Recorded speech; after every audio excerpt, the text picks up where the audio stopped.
Hey everybody, what's up and welcome back to today's video guys. And today guys, I'm going to go ahead and be showing you how to convert your document to PDF on Canva.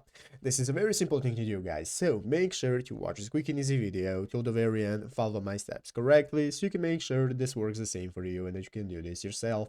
But yeah guys, let's get straight into it. So guys, the first thing you want to do is go ahead and open up the official Canva website right here at canva.com if you haven't already. And after opening it up, guys, you'll be greeted by this main page right here where we need to go ahead and log into our account. So go ahead and log into your account in the upper right corner if you haven't already. If you do not have one, just create one. And after logging in, you'll be greeted by this home page right here where we can see all the sections we can access. We can see all our projects right here and so on.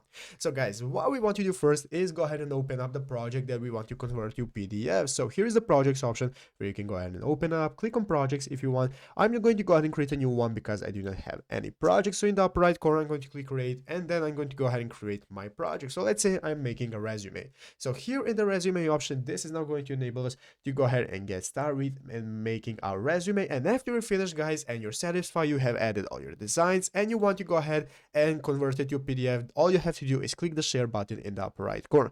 Click on share guys, and after clicking on share, now scroll down and find the download option. After finding download guys, this is now going to enable us to export it as a PDF. As you can see, here is the PDF option we can use, and you can go ahead and select if you want to include notes, flatten, and so on. And after that, just click on download, and this is going to export your document as a PDF.